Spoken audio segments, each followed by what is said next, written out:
Everyone, welcome back to my another vlog.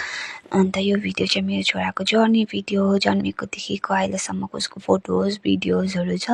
यो चाहिँ उसको पापा र मसँग उसको फर्स्ट फोटो, यो चाहिँ उसको फर्स्ट रिल्स। अब आउने फोटोज चाहिँ उसको 1 मन्थदेखिको 12 मन्थसम्मको फोटोजहरू छ।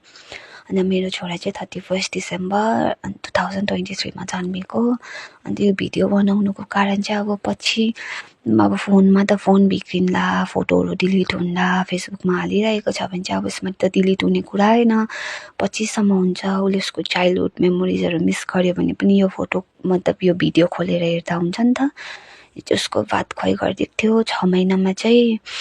अन्त अब हामी पनि अहिले हाम्रो चाइल्डहुड मेमोरिजहरूलाई कति मिस गर्छ है। म कस्तो थियो होला, के थियो होला, आमा यस्तो थिएँ उस्तो थिएँ भनेर सोध्छ नि त। अहिले हाम्रो आमातिर त फोन थिएन, एक दुईवटा एल्बममा फोटो हुन्थ्यो, त्यो पनि बिग्रेर है। अन्त ऊ लक्ष्मी पूजाको दिन चाहिँ ऊ फर्स्ट बामे सरेको थियो। यो चाहिँ उसको 11 मन्थको फोटो हो।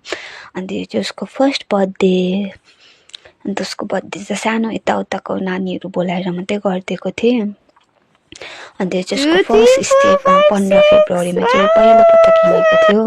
अन्त है नानीहरू कस्तो छिटो ठुलो हुन्छ भन्छ नि, मान्छेहरूले जन्मिनु मात्रै साह्रो, हुर्किनु कति पनि टाइम लाग्दैन भनेको चाहिँ हो रहेछ है।